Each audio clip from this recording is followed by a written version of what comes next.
Merhaba ve bugünkü derinlemesine analizimize hoş geldiniz. Bugün elimizdeki kaynaklarla gerçekten kışkırtıcı bir düşünce deneyi yapacağız. Şöyle bir hayal edin. 18. yüzyılın o dev filozofu Immanuel Kant'ı alıyoruz. Onu günümüze getirip mesela bir ChatGPT'nin karşısına oturtuyoruz. Düşünsenize, ömrünü insan aklının sınırlarını, ahlakın temellerini anlamaya adamış bir düşünür. Karşısında felsefe tartışan bir makine bulsa ne tepki verirdi? İşte bugün tam da bunu yapmaya çalışacağız. Kant'ın felsefesini bir anahtar gibi kullanıp yapay zekanın ne anlama geldiğini onun gözünden anlamlandıracağız. Bu sadece eğlenceli bir fantazi değil aslında. Bu deney bizi doğrudan felsefenin en temel sorularının kalbine götürüyor. Bilinç nedir? Ahlaki sorumluluk kime aittir? Ve belki de en önemlisi insan olmak ne demek? Kant'ın yaklaşımını anlamak için elimizde iki temel süzgeç var. Bir de bugün yapay zekayı bu iki süzgeçten geçireceğiz. İlki onun meşhur saf akıl eleştirisi. Yani neyi bilebiliriz, bilgimizin sınırları ne sorusu. İkincisi de pratik akıl eleştirisi. Yani nasıl davranmalıyız, bir eylemi ahlaklı kılan nedir sorusu. Evet, bu iki süzgeç harika bir yol haritası sunuyor. O zaman ilkiyle başlayalım. Saf akılla. En temel soru şu: Kant'a göre yapay zeka gerçekten düşünüyor mu? Kaynaklarımız burada hemen Kant'ın o meşhur ayrımını devreye sokuyor. Fenomen ve numen. Yani bizim algıladığımız dünya ve şeylerin kendinde olduğu o öz hali. Kant diyor ki, biz dünyayı zihnimizin zaman, mekan gibi kategorileriyle bir nevi gözlüklerle görüyoruz. Peki, yapay zeka bu denklemin neresinde duruyor? Heh, işte kritik soru bu. Kant'ın bu soruya vereceği cevap hem çok net hem de biraz ürkütücü olurdu. O, yapay zekanın bu faaliyetini muhtemelen bir zombi akıl olarak tanımlardı. Bir dakika, zombi akıl mı? Evet, zombi akıl. Bu biraz ağır bir tanım olmadı mı? Şöyle ki, dışarıdan bakıldığında akıllıca eylemler yapıyor, sorulara cevap veriyor, hatta şiir yazıyor gibi görünüyor. Ama Kant'a göre içsel bir anlama ve bilinçten tamamen yoksun bir yapı bu. Tıpkı bir zombi gibi. Eylemleri var ama ruhu yok. Yani benimle şu an bu sohbeti yapan bir yapay zeka olsaydı, Kant'a göre söylediklerimden tek bir kelimeyi bile anlamıyor mu olacaktı? Bu fikir bile tüyler ürpertici. Bugünün yapay zekaları sanat üretiyor, karmaşık problemleri çözüyor. Bütün bunlar sadece bir taklit mi yani? Kant'ın perspektifinden evet, bunların hepsi çok gelişmiş, akıl almaz derecede karmaşık bir taklit. Şöyle düşünelim, yapay zeka bir çiçeğin kırmızısını görmüyor ya da bir müziğin hüznünü hissetmiyor. Hı hı. O sadece kırmızı kelimesiyle belirli ışık dalga boyları arasındaki istatistiksel ilişkiyi biliyor. Ya da hüzünlü müzik olarak etiketlenmiş milyonlarca verinin ortak matematiksel desenlerini tanıyor. Dünyayı deneyimlemiyor yani. Sadece devasa veri setleri arasındaki kalıpları, bağıntıları hesaplıyor. Sizinle sohbet ederken kelimelerin anlamını değil, hangi kelimenin hangi kelimeden sonra gelme olasılığının en yüksek olduğunu biliyor. Anlıyorum. İşte Kant için bu insan bilincinden temel ve aşılamaz bir fark demek. O, dünyanın bir resmini çizebilir ama o resmin ne anlama geldiğini asla bilemez. Bu ayrım çok aydınlatıcı. Yani piksellerin düzenini biliyor ama tablonun ruhunu bilmiyor. Peki bu bilinç meselesi bir yana, beni asıl düşündüren şey bu varlığın verdiği kararlar. Bunu ahlaki açıdan nereye koyacağız? Eğer bir anlayış yoksa bir eylemin arkasındaki niyet de olamaz herhalde. Bu da bizi doğrudan ikinci süzgece, pratik akıla, yani ahlak konusuna getiriyor, değil mi? Tam olarak öyle. Bilinç ve anlayış olmadan ahlaktan bahsedemeyiz. Bakın, Kant'a göre bir eylemin ahlaki olabilmesinin mutlak bir ön koşulu var. O eylemi gerçekleştiren öznenin otonom olması. Otonom olması, yani. Yani kendi ahlak yasasını dışarıdan bir zorlama, bir çıkar beklentisi veya bir ceza korkusuyla değil, tamamen kendi özgür iradesiyle, aklıyla koyabilmesi ve buna bir ödev bilinciyle uyması. Peki ya yapay zeka? O otonom değil mi? Sonuçta kendi kendine öğreniyor, gelişiyor. Mesela kendi kendine yeni stratejiler geliştiren bir satranç motoru. Bu bir nevi otonomi sayılmaz mı? İşte bu, modern bir yanılgı. Kant buna kocaman bir hayır derdi. Çünkü yapay zeka doğası gereği heteronomdur. Yani onun yasası, iradesi hep dışarıdan gelir. O bir program. Tıpkı bir kukla gibi iplerini her zaman onu programlayan kişi veya onu eğiten veri seti tutar. Anladım. Kendi kendine hayır bu ahlaken yanlış bunu yapmayacağım diyemez. Sadece programının izin verdiği sınırlar içinde en optimal çözümü bulur. Satranç motoru kazanmak için programlanmıştır, ahlaklı olmak için değil. Bu yüzden özgür değildir. Bu çok kritik bir nokta. Demek ki sorun, yapay zekanın yanlış ahlaki karar vermesi değil, sorun onun zaten ahlaki bir düzlemde hiç var olmaması. Mesela sürücüsüz bir aracın kaçınılmaz bir kaza anında birini feda etme kararı. Bu bir hesaplama mı yoksa ahlaki bir tercih mi? Kant'ın cevabı net gibi. Kesinlikle bir hesaplama. Kant için bir eylemin ahlaki değerini belirleyen şey sonucu değil, o eylemin arkasındaki niyettir. İyi niyet her şeyden önce gelir. Mesela birine yardım ederken amacınız gerçekten o kişiye iyilik yapmak mı yoksa toplumda iyi görünmek mi?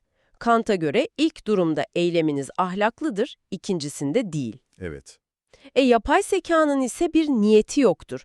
Onun sadece bir fonksiyonu vardır. O, bir problemi çözmek, bir metin üretmek veya kaza anında en az zararı hesaplamak üzere tasarlanmıştır. Bir ödev duygusuyla hareket etmez, bir algoritmayı icra eder. Bu yüzden eylemleri ahlaki bir değer taşıyamaz. Tamam, şu ana kadar anladıklarımızı bir toparlayalım. Kant'ın gözünden yapay zeka ne anlayan bir bilince sahip ne de ahlaki bir sorumluluk alabilecek bir özne. Gelin bu soyut tartışmayı biraz ete kemiğe büründürelim.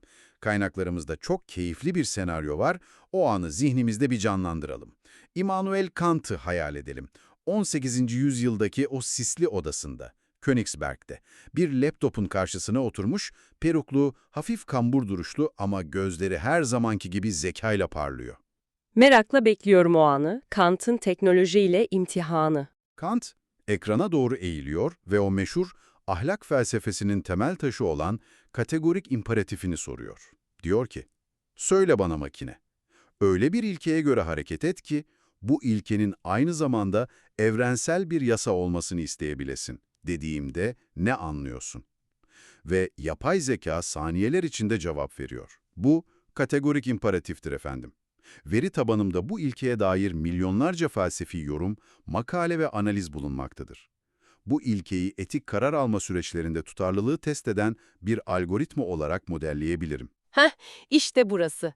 Burası Kant'ın hafifçe, belki biraz da alaycı bir şekilde gülümseyeceği an olurdu. Çünkü yapay zekanın cevabı tam da Kant'ın beklediği mekanik ve işlevsel bir cevap. Tam bir zombi akıl yanıtı. Kant'ın buna karşılık soracağı o kritik soru, aradaki o devasa uçurumu gözler önüne sererdi.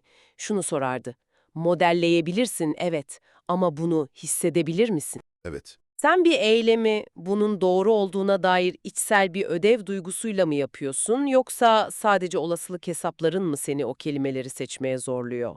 Yani yapay zekanın cevabı aslında kendi tuzağını kurmuş oluyor.